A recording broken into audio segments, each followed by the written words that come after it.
What's up, YouTube? Vash 16XL coming at y'all today with an interview vlog. Because for the simple fact is, I'm just finna start interviewing gamers. We have a special guest today, my man, Juno. How's everyone doing out there in YouTube land? Government name, Justin Roberts, yes. Yeah. I love gaming, basically. Got any questions for me? What games are you infatuated with? I'm basically an Omni player, but some of my bigger focuses are mainly flying games, some fighting, sometimes shooters. I'm just now starting to get into first-person shooters, you know, Gears of War, Halo, several games like that. You know. What are some of the first games you grew up playing? What haven't I played when I was younger? I would say Star Fox 64, all-time favorite. Sometimes I played RPGs, Final Fantasy, Golden Sun, things like that. But of course I have played the 2 installments of the Star Fox series, such as the regular Star Fox for Super Nintendo, and then 64, and I was immediately hooked. But yeah, just about those 2 games. What classic series would you like to see, like, continuing on nowadays that isn't continued? Oh, that isn't continued? That died out. Died out? Or supposedly died out or took a break. You know how the gaming industry is. I don't know. I mean, I would say Star Fox, but technically it didn't die out. No, they're just waiting. You already know. Nintendo does it. I'm steady every night praying that they will come up with another Star Fox storyline, but ever since I played Command, I've prayed harder. But I'm still waiting on that remake for 64 for the 3DS. So, hint hint to anybody who's watching. What games do you despise? I don't despise these games per se. I would just say they need to be fine-tuned, I would say. Such as the Blood Rain series. I would like to see the Matrix games destroyed completely. I mean, I know I just contradicted myself just now, but whatever. I want to see the entire Matrix series games destroyed. Movie reference games. Exactly. You know. If you're not gonna make it exactly like it's supposed to be made, don't make it at all. Yeah, I mean, there's this one game I played, Tron Legacy or Tron Evolution. I had faith in it, this one, because I've played Tron 2.0. But when I played it, I hated it. I took the disc and threw it away, even though I spent over like maybe 30-something bucks over it. It happens. A PC game, man, a PC. It happens. But other than that, I mean. Oh my God! It's so Justin Bieber. Don't do that. That's just about it. Mainly, maybe the Blood Rain series, the Matrix games, and all the movie reference games. What classic platformer did you grow up playing and loving the most? Besides, well, no, platform, not just game in general. I would say Mario 64, personal favorite platformer ever. I mean, I grew up with Mario, but Mario 64 had to be my all-time favorite when it comes to platformers. Cool. What platformers would you currently play nowadays? I would still play that. That's one of them? Yeah, that would be one of them. I would still play 64. Like, I still have a 64 in my house. I don't have any joysticks, but I got one. I have 4 joysticks on the 64 in my house plugged in. With the 64 game Mario still in there. I mean, that bad boy I still play that thing. I mean, I practically melted it. I would still play Diddy Kong Racing. Diddy Kong That was my game. It'll be Mario 64. Of course, Diddy Kong Racing. I like that game. Because I didn't like Mario Kart 64. It had nothing on Diddy Kong Racing. Yeah, I liked it. It was okay, but when you compare those two, Diddy Kong Racing kills. That is true. That is true. Because, I mean, I actually got deep into the game, and then when I started going to school for this, I found out that I learned the hard way that they didn't use 3D models to model the racers and stuff like that. They used basic billboards and billboard animations, and I was a little disappointed at that, but somehow I still was addicted to playing it. Yep. So I kind of didn't care, you know.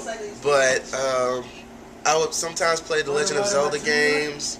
Swag. Ocarina of Time. Majora's Mask was somewhat of a pain to play, but it was very fun. It was alright. It was fun for the simple fact, I mean, you run around destroying stuff, but you got days to destroy stuff. I'm like, oh no.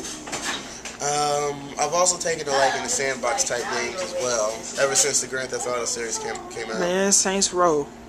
Saints Row 2, yes. Currently. Yes, that's all we play on Xbox Live. Yeah, I love Saints Row 2. It's a very... Now we're waiting for Saints Row the 3rd, because I saw some screenshots on that game the other day. You fight these humongous dudes. You can make jets fly through the city and blow stuff up. Yes. You can do a lot of stuff. One of the biggest things I like about some of these sandbox games, I know you guys are going to hate me for this, but the cheats. I love the cheat codes and stuff like that, but I didn't need any in Saints Row 2. You unlock everything. Yeah, being a real gamer, I would play the cheats after I beat the game. Only one game I could just constantly use cheats for nowadays. What's that? Grand Theft Auto San Andreas. That's it. Personal favorite, San Andreas, mainly because there's a black guy as the character. Yep, pretty much. Yes. But yeah, I have definitely taken a like in the most sandbox games. What's wrong with everybody? Just looking at your webcam and... You know, it's a lot of fun. And there's also this other game. I don't know if you can consider that sandbox. It has a sandbox-like feature. It's called Freelancer. I would urge anybody who's watching this play the game. It may seem old, Xboxy and old, but play the game for PC. Download the mod manager so you can get ships and stuff. Freelancer is a space game. It's kind of like Eve, except you have a bit more control, and also you don't have a payment. You don't have to pay nobody. But it's a very, very fun game. You know, play a single player. It teaches you how to play the game. Play the multiplayer alongside the mod manager, of course. And you know, go out there and start traveling and doing such and such. You know, you get more information. And also, if you want more information on Freelancer, mod manager, things of that nature, head to lancersreactor.com. Free advertisement. Hi. And Harvey Kid is gay. What was I finna say? How do you feel about the current so-called rebirth of Mortal Kombat? Actually, I have played the game, and it is above and beyond par compared to the other two games that it came out with, such as Shaolin Monks and DC and Mortal Kombat vs. DC Universe. Exactly. Personally, I enjoyed Mortal Kombat vs. DC Universe mainly because I'm a DC Comics fan. Who they rebooting everything. Okay. Anyway, but stupid phone. But anyway, I am a DC Comics fan, so I did garner some enjoyment from the game, even though I think it would have been more brutal if they had Marvel heroes instead of DC because they're a bit more brutal. Yep. So does the new Mortal Kombat pass Ultimate Mortal Kombat 3 or Mortal Kombat Trilogy? I think it kind of stands alone in some cases, but no. Exactly. They missing. How you gonna have a rebirth of Mortal Kombat, but you drop the one character, Rain? That's because Rain died in the movie. No, it's not because of that. I mean, he was a general in every last foretelling of Mortal Kombat. And everybody, I mean, who died in the movie besides Rain? Who was good that died in the movie? Who was good? Okay, never mind. I was about to say. Because if you was going to, oh no, never mind. Cabal. Cabal got killed. Cabal got killed, and he didn't even have a cameo appearance. They just made an idle mention of him, saying that Striker of Earth and Cabal of this. I'm like, come on now. I wanted to see Cabal in the damn movie.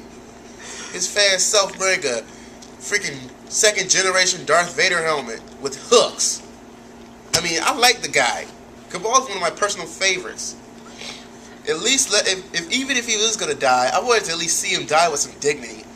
Instead of what happened to Rain, he just got hit with a hammer. And yeah, that's probably why Rain got put out. I mean, shoot. Personally speaking, they have him in there, uh-huh. but they just, I don't know. He's like a cameo appearance, like some of the characters in the background. Classic Smoke hiding behind a tree in the living forest.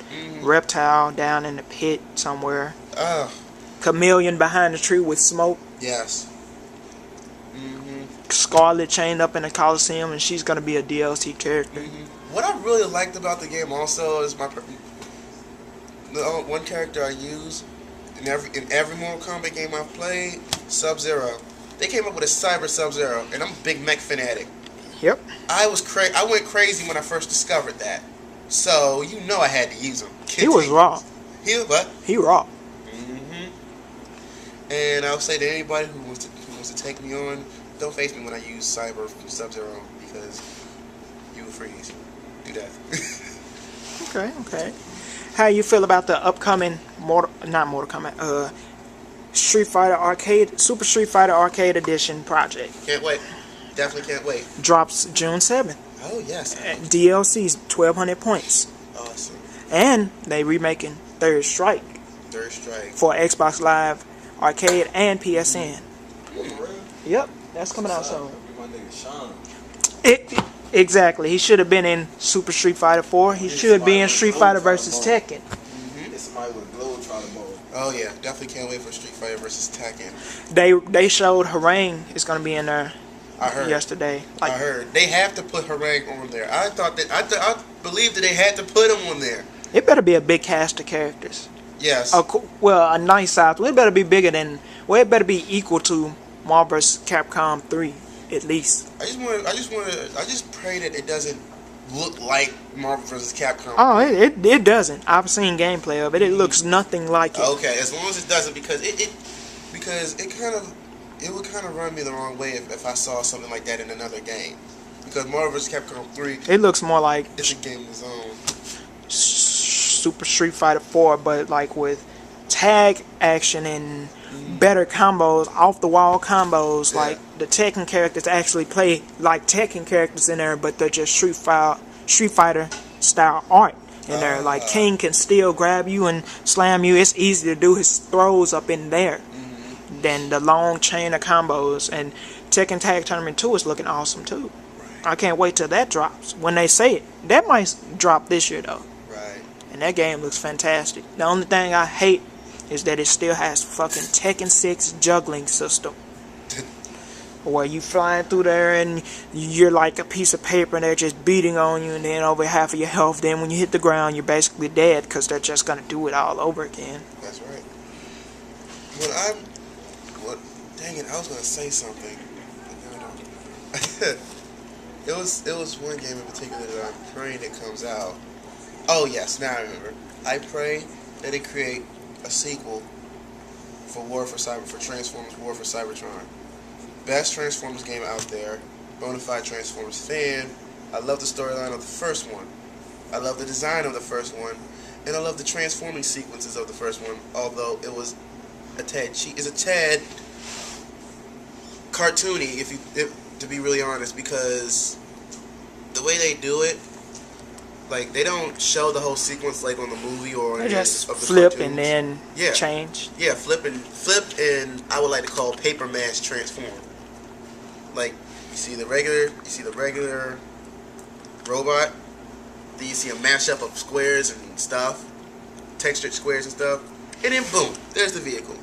No sequence, no forward movement, but hey, don't care because the design is awesome. The idea was unique. You know, they wasn't holding gun. It's like they weren't holding the weapons. Their arms were the weapon, and I loved that idea. And the fact of that they pulled the whole scanning system thing from Beast Wars, where they can scan something and then they can just instantly transform into it, and they restricted only to the freaking weapons. I loved it. It was awesome. Okay. You know? YouTube, we finna hit y'all with part 2. Peace.